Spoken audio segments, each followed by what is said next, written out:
नमस्ते रोमी जी, बहुत बहुत स्वागत है आपका इस शाम में। नमस्कार। आज आप बहुत खूबसूरत लग रही है। क्या कीजिएगा इतनी खूबसूरती का? Thank you so much. क्या राज है इसका?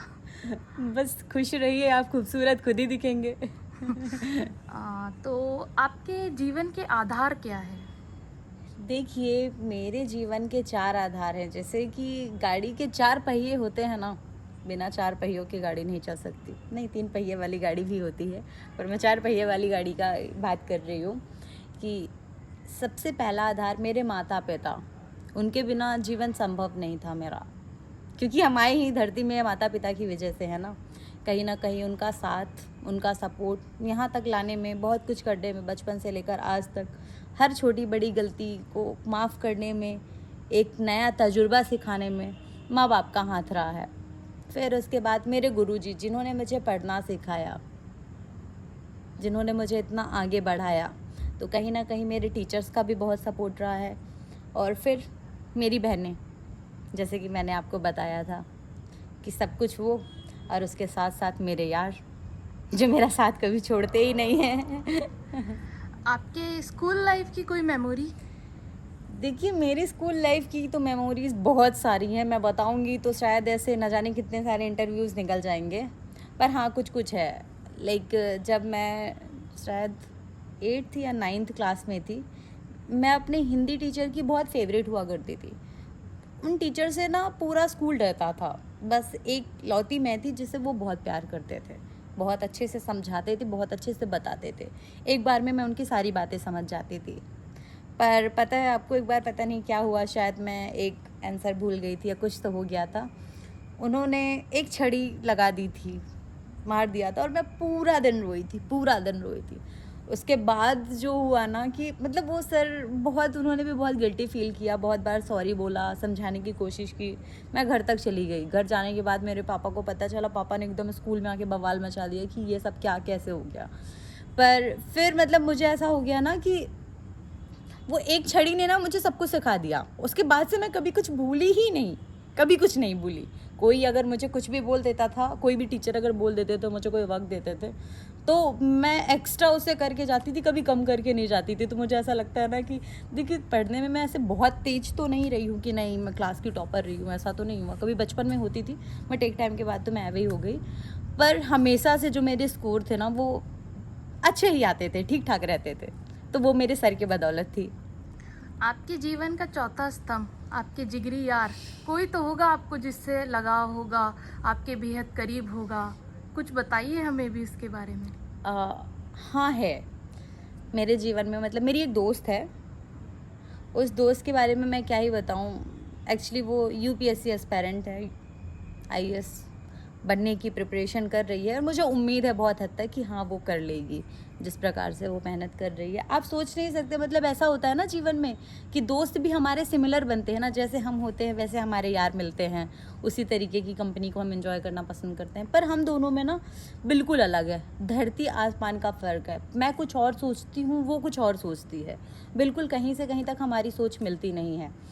पर फिर भी हम लोगों का बॉन्ड ऐसा है कि एक दूसरे के बगैर शायद एक दिन भी ऐसा नहीं जाता होगा कि हम बात करे बगैर रह जाएं। इनफैक्ट फैमिली की भी सोच मैं बता सकती हूँ कि बहुत डिफरेंट है। बहुत मतलब ऐसा है कि उसकी फैमिली कुछ और ही सोचती है।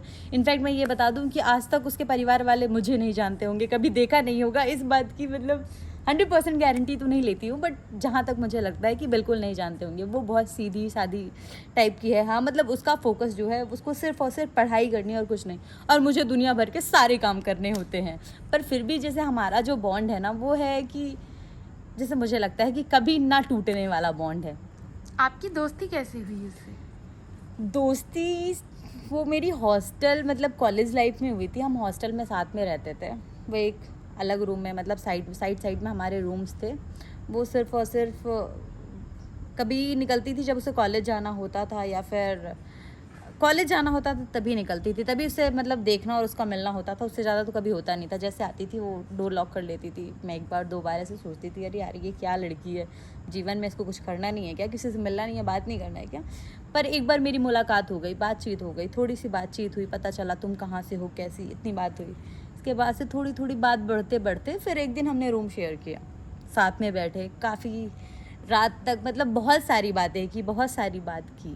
तो फिर मुझे समझ में आया कि ज़रूरी नहीं होता कि दोस्त बनने के लिए हमारे सोच विचार मिलने चाहिए तभी हमारे दोस्त बने। दोस्त बनने के लिए ये ज़रूरी नहीं है। लोग बोलते हैं ना वाइब्स मैच होना, कि वाइब मैच होती है तब दोस्त मिलते हैं, ऐसा कुछ नहीं है। बोला जाए तो उसकी और मेरी वाइब तो आज तक मैच नहीं हुई। जो चीज़ें वो सोचती है मैं सोच ही नहीं पाती हूँ। इनफैक्ट एक दूसरे को गलत ठहराते रहते हैं, ऐसा नहीं, ऐसा नहीं, ऐसा नहीं। और कहीं ना कहीं एक बात और है, उसकी काली जुबान बहुत है।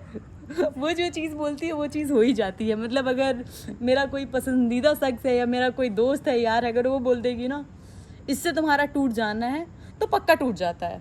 मेरे बनते बनाए काम बिगड़ जाते हैं, बट फिर भी ऐसा है ना कि कहीं ना कहीं सब कुछ है यार वो मेरे लिए। तो मतलब आप बहुत ही कम टाइम में वो आपके जीवन का एक अभिन्न अंग बन चुकी है। हाँ, कह सकते हैं, बिल्कुल कह सकते हैं। आपने आपके परिवार में आपकी मम्मी, आपकी बहनों के बारे में तो बताया, बट आपके पापा के बारे में आपने ज़्यादा जिक्र नहीं किया। देखिए, पापा के बारे में हाँ मैंने ज़्यादा जिक्र नहीं किया, मैं करना चाहती थी और मैं आगे जैसे कि मैं करती भी।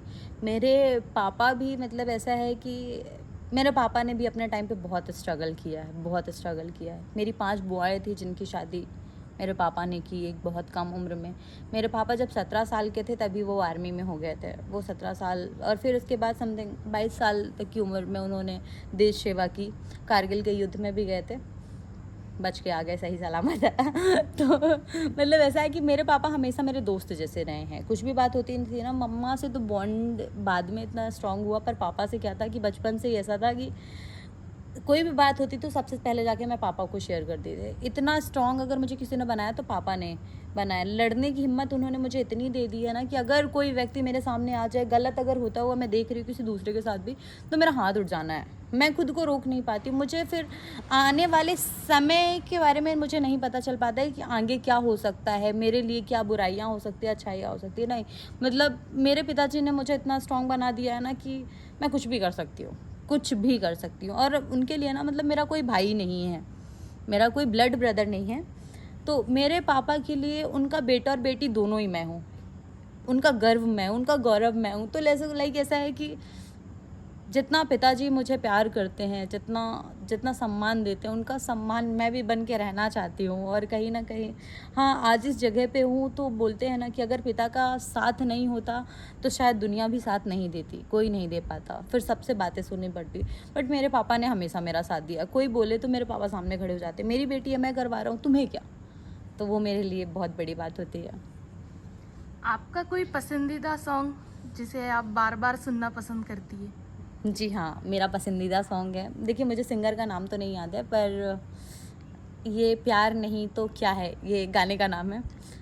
एक्चुअली ऐसा प्यार तो कभी हुआ नहीं, पर फिर भी मतलब उस गाने से मुझे कुछ ज़्यादा ही लगाव है। कोई खास वजह? खास वजह तो नहीं बोल सकते हैं। पता है स्कूल टाइम पे मेरा एक क्रश हुआ करता था, मैं जानती नहीं थी वो भैया थे। मुझे नहीं पता था कि भैया पे क्रश कभी नहीं आ सकता, मैं उन्हें भैया बोलती थी।